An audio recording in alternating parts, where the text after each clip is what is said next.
warahmatullahi wabarakatuh. Bismillahirrahmanirrahim. Alhamdulillah. Mari kita lanjutkan ngaji kitab Ihya Ulumuddin, sebuah karya dari Imam Al-Ghazali. Dan saat ini kita masih ada pada bab yang pertama atau juz pertama, juz 1, kajian tentang ilmu. Di awal bahwa kita sudah membahas tentang beberapa hal yang didistorsikan, ada istilah-istilah yang diselewengkan atau sudah terjadi tahrif atau perubahan istilah-istilah. Dan di dalam kajian perubahan-perubahan istilah itu kita sudah membahas pada bab yang pertama terkait tentang pemahaman apakah fikih itu. Fikih sebagaimana sudah saya paparkan secara mendetail bahwa awal mula, asal muasal lahirnya istilah fikih itu identik dengan ilmu akhirah, yaitu satu ilmu yang mengkaji tentang jalan menuju akhirat. Bagaimana cara mendekatkan diri kita kepada Allah, bagaimana cara untuk mensucikan, membersihkan hati. Nah, asal muasal atau awal mula di zaman para sahabat itu, istilah fikih itu digunakan untuk hal-hal yang terkait dengan ilmu akhirah. Tetapi ternyata dengan berjalannya masa dan zaman dan juga berjalannya para generasi-generasi kemudian, bahwa kemudian istilah fikih itu sudah berubah makna dan pemahamannya. Bahwa yang dimaksudkan fikih di dalam kajian para tabi'in itu sudah mengalami tahrif atau perubahan. Perubahannya adalah kemudian ilmu fikih yang dulu masih bersifat mutlak, artinya tidak dimadrid pada satu kajian keilmuan, tapi kemudian di akhir dekade di zamannya tabi'in itu, maka kemudian istilah fikih itu kemudian dimadrid pada satu kajian, yaitu kajian tentang hukum. Nah, istilah-istilah inilah yang kita jelaskan di dalam kajian, yaitu kata atau seri yang ke-23 ini. Jadi hal-hal istilah di dalam keilmuan itu ada istilah-istilah yang sudah berubah dari sejarahnya. Ya, karena kita sudah menjelaskan pada poin pertama yaitu tentang fikih, maka saat ini kita akan melanjutkan yaitu pada poin kedua. Al-lafdzu tsani, adapun lafaz kedua yaitu al-ilmu, istilah ilmu. Ini yang saya maksudkan, ya, telah juga terjadi perubahan tahrif atau bahkan saya istilahkan dengan istilah yang sangat ekstrim adalah telah terjadi distorsi, penyelewengan.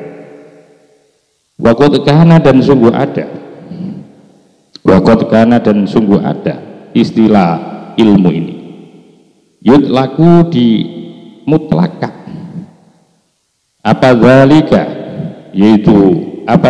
yaitu istilah ilmu ini dimutlakan alal ilmi billahi ta'ala, yaitu terhadap ilmu pengetahuan tentang Allah subhanahu wa ta'ala, wa bi ayatihi, dan tanda-tanda kekuasaan Allah, wa bi af'ali, dan ilmu tentang perbuatan-perbuatan Allah, fi ibadihi, terhadap para hambanya Allah, wa khalqihi, dan terhadap makhluk atau ciptanya Allah.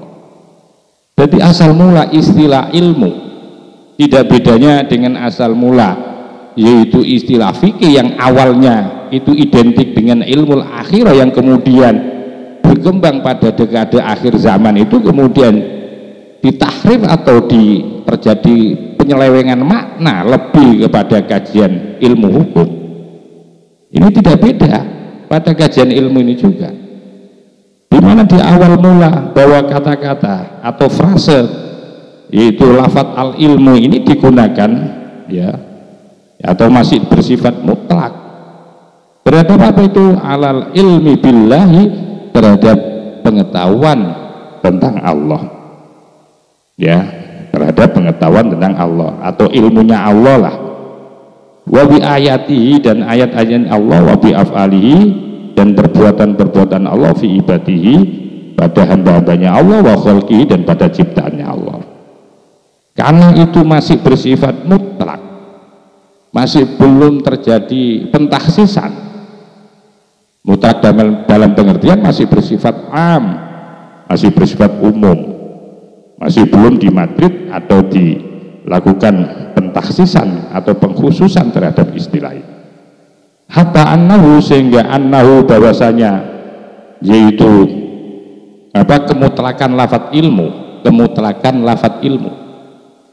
Lama mata, ketika meninggal atau wafat siapa? Umar, yaitu sahabat Umar, Sayyidina Umar radhiyallahu anhu, mudah-mudahan Allah meridhai siapa? Allah anhu kepada Sayyidina Umar. Qala dawu siapa? Ibnu Mas'ud, sebagaimana dikatakan atau berkata siapa? Ibnu Mas'ud, itu Ibnu Mas'ud salah satu yaitu ahli hadis ini ya, seorang muhaddis, seorang sahabat perawi hadis yang bernama Ibnu Mas'ud rahimahu, mudah-mudahan memberikan rahmathu kepada Ibnu Mas'ud siapa? Allah wa Allah Ta'ala. Coba kita perhatikan pemahaman atau pemaknaan atau penggunaan lafadz ilmu di zamannya para sahabat, di mana ilmu itu masih bersifat mutlak, masih am, masih umum, masih belum ditakhsis ya. Sebagaimana ucapan Ibnu Mas'ud ketika mensikapi terhadap meninggalnya Sayyidina Umar, beliau mengatakan beginilah, qad mata, sungguh telah mati, sungguh telah wafat, sungguh telah hilang abatis atau asyaril ilmi, yaitu 9/10 dari 9 dari 10 ilmu, 9/10 ilmu. Artinya ketika wafat Sayyidina Umar ya, ketika Sayyidina Umar wafat, maka kemudian Ibnu Mas'ud berkomentar bahwa sungguh telah kehilangan kita semua ini, yaitu kehilangan, yaitu 9/10 ilmu telah hilang dengan wafatnya siapa? Dengan wafatnya Sayyidina Umar. Nah, ini kan artinya bahwa ilmu itu ya melekat pada Sayyidina Umar, dari perilakunya, dari cara hidupnya, dari ibadahnya, dari makrifahnya kepada Allah ya, yang dimaksudkan seperti itu. Artinya bahwa Sayyidina Umar itu bukan seorang ahli fikih ansih, bukan orang yang ahli fikih khusus toh, tapi Sayyidina Umar diibaratkan adalah sebuah background besar ya, diibaratkan seperti background besar dari sebuah samudra keilmuan. Di situ beliau mempunyai ilmu tentang bagaimana sifat adilnya Sayyidina Umar, bagaimana sifat sosialnya Sayyidina Umar, bagaimana sifat kepedulian Sayyidina Umar kepada rakyat kecil, bagaimana sifat daripada dermawannya Sayyidina Umar, belum lagi bagaimana yaitu tingkat kemakrifahnya Sayyidina Umar kepada Allah ya. Itu artinya ilmu ya seperti itu, masih belum dimatrid kepada satu pemahaman sebagaimana di akhir zaman ini ilmu itu yang dimasukkan, ilmu itu adalah ilmu yang terkait dengan hukum-hukum, dengan keputusan-keputusan hukum. Maka ini pada saat hidupnya para sahabat, sehingga istilah ilmu itu lebih bersifat kafah, lebih bersifat menyeluruh ya, menyeluruh. Sebagaimana ketika Sayyidina Umar itu meninggal, maka Ibnu Mas'ud berkomentar bahwa telah hilang ya, kita telah kehilangan yaitu 9/10 dari ilmu. Fa'arafahu, maka kemudian menjadikan ma'rifah. Ya kalau dalam ilmu nahwu kan ada ilmu nakiro, ada ilmu ma'rifah. Fa'arafahu, maka kemudian memakrifakan siapa Ibnu Mas'ud kepada, yaitu lafadz ilmun, dimarifakan bil alifi wal lami, dengan menambahi alif dan lam, artinya al, sehingga menjadi al ilmu. Ya, kalau dalam kajian seperti ini, kalau menurut saya ini alnya, yaitu al dalalanya menunjukkan al-li ahdzidz dzihni ini. Ya, al-lil ahdzidz dzihni. Jadi yang dimaksudkan mata tis'atu asyaril ilmi, alnya ini adalah al-lil ahdzidz dzihni. Jadi al itu ada al-lil jinsi, ada lil ta'rif, ada al-lil ahdzidz dzihni, ya, ada al-istighraq, ya, macam-macam al itu. Ya, summa fassarahu, kemudian menjelaskan siapa Ibnu Mas'ud dulu akan ilmu itu yang dimaksudkan bila ilmi, yaitu pengetahuan billahi, tentang Allah subhanahu halimah suci Allah. Kemudian Ibnu Mas'ud menjelaskan bahwa yang dimaksud ilmu itu bukan hanya pemahaman dan pengetahuan tentang ilmu-ilmu fikih. Itu kalau kita jelaskan itu, artinya bahwa asal muasal lahirnya istilah ilmu itu masih bersifat mutlak, ya, masih memutlakkan kepada ilmu pengetahuan tentang Allah. Waqad tasarrufu, dan sungguh telah mempergunakan siapa orang-orang, waqad tasarrufu, dan telah mempergunakan atau memerankan atau telah merubah siapa orang-orang di zaman tabi'in itu fihi, tentang yaitu kata ilmu itu tadi. Aidon, juga bitakhsisi, secara spesifik.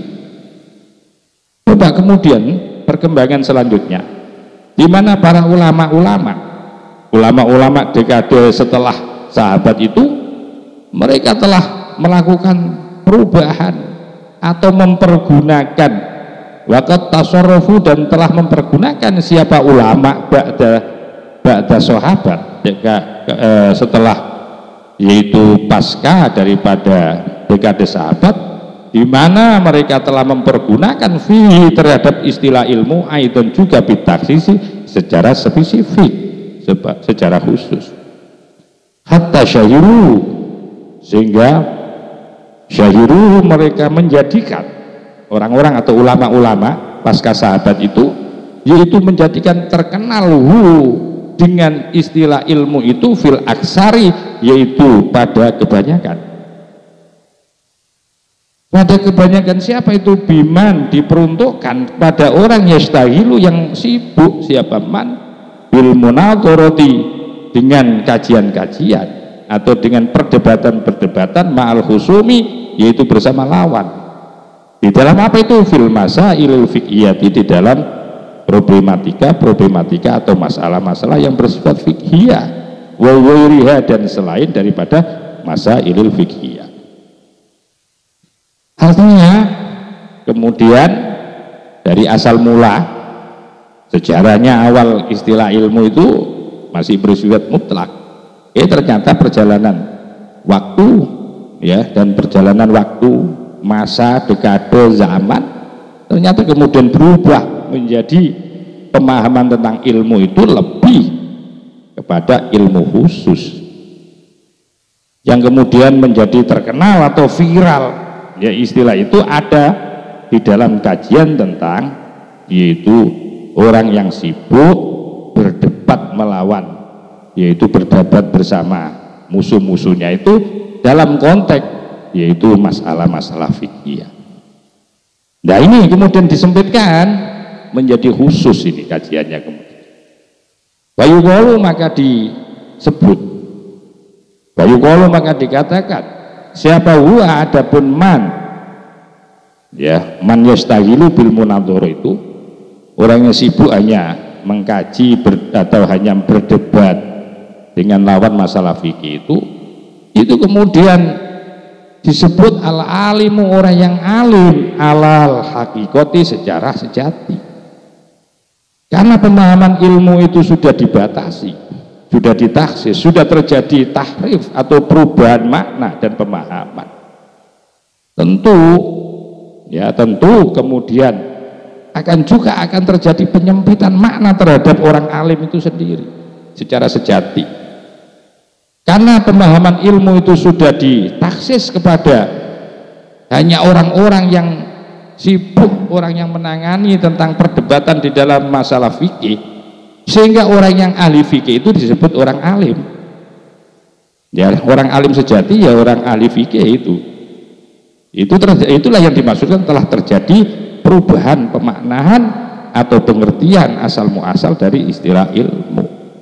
Sehingga ketika sampai kepada orang-orang yang disebut dengan orang alim itu adalah orang alim hanya spesifik pada kajian ilmu fikih.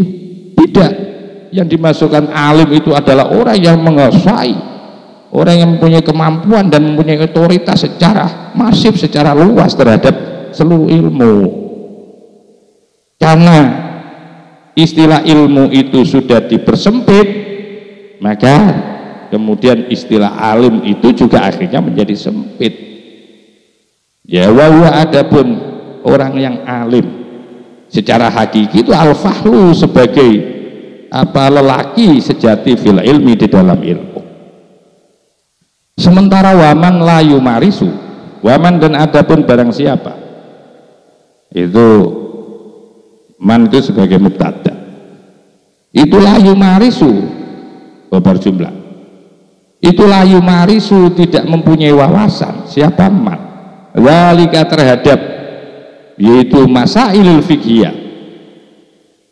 Barang siapa yang tidak mempunyai wawasan luas, pikirannya pendek, ya, analisanya analisa sederhana terhadap masalah-masalah fikih. Jadi barang siapa yang tidak memiliki yaitu kajian-kajian secara luas dzalika terhadap yaitu masailul fiqhiyah, wala yastaghilu, dan tidak pula sibuk, tidak menjadi sebuah keahlian, kesibukan, wala yastaghilu, dan tidak sibuk siapa man bihi dengan masailul fiqhiyah, yu'addu, maka digolongkan. Siapa man layu maris, orang yang tidak mempunyai wawasan luas tentang fikih itu digolongkan min jumlah itu afai, yaitu kelompok daripada orang-orang lemah. Nah, ini akhirnya sudah bermadrid, ya, akhirnya sudah sangat sempit pemahaman tentang orang alim itu, ya, tidak lagi seperti asal mula tujuan daripada istilah alim itu.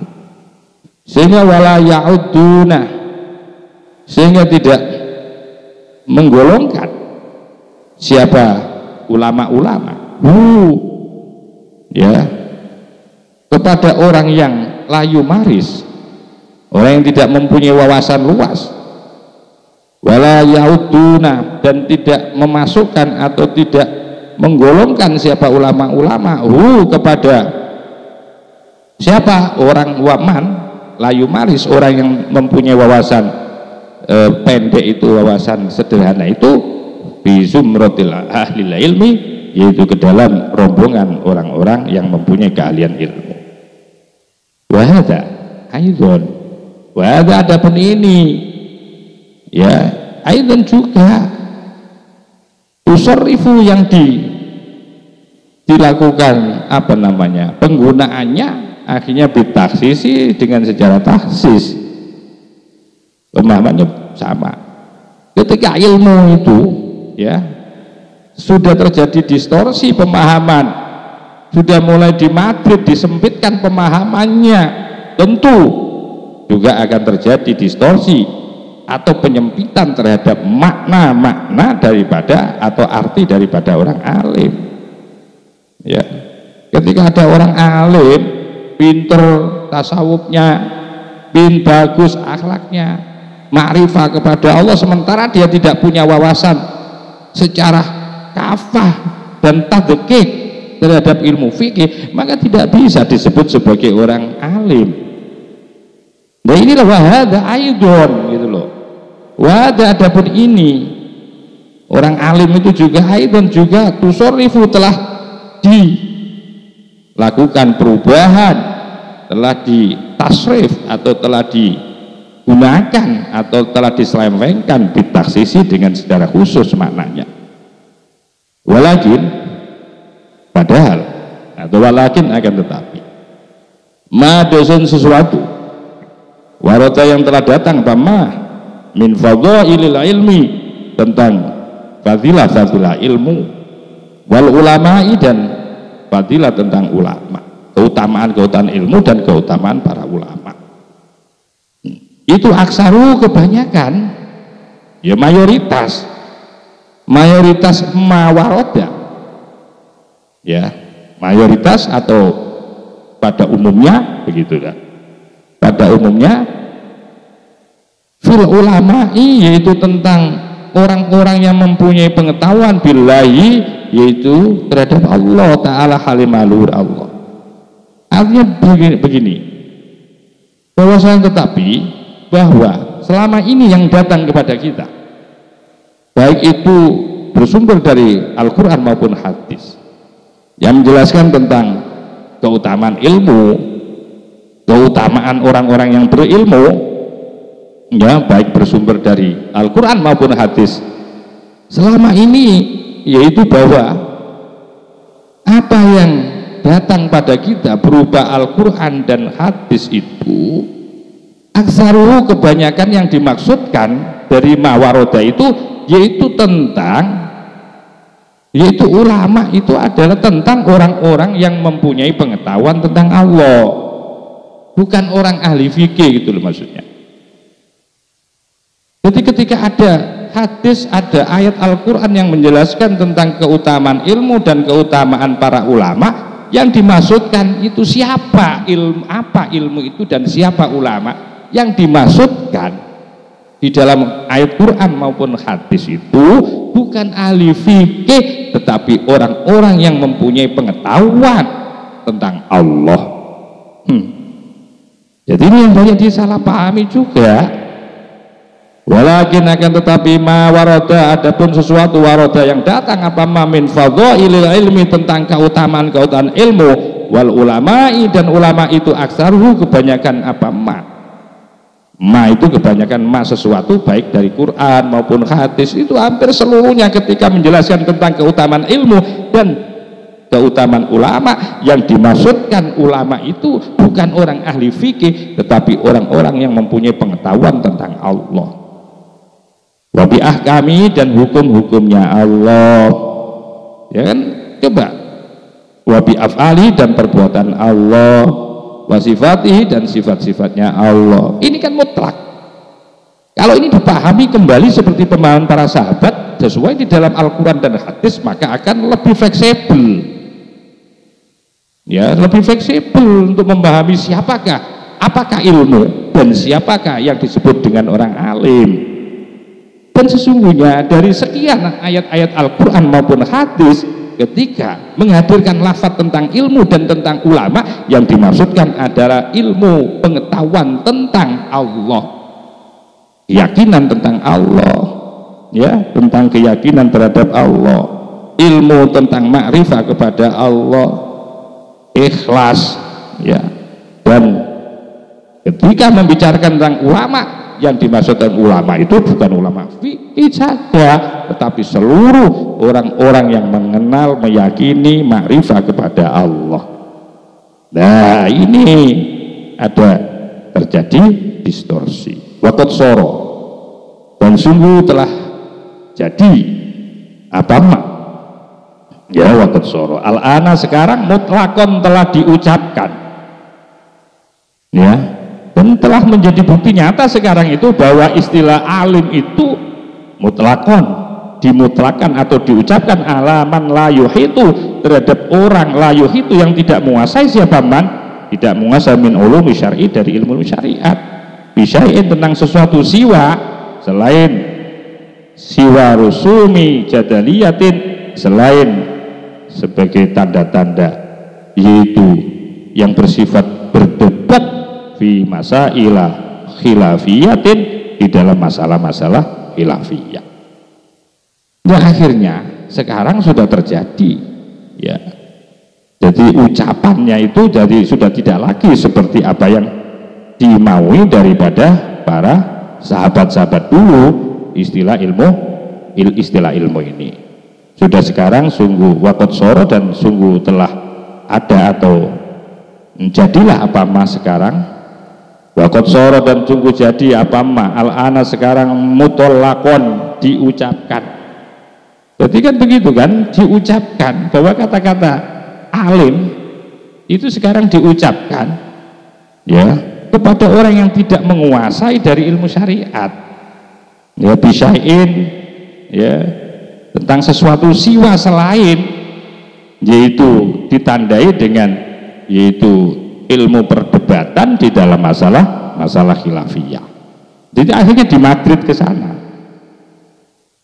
bayu adu, maka digolongkan Yaman bidzalika, dengan mempunyai tanda-tanda, mempunyai keahlian jadaliyah, perdebatan di dalam masalah khilafiyah fikih itu digolongkan atau dimasukkan min fuhulil ulama'i, dari generasi-generasi hebat dari para ulama, ma'ajahli, padahal disertai dengan kebodohannya, ya, hanya pintar di fikih tapi dia tidak mempunyai kekafahan dari kajian ilmu yang lain.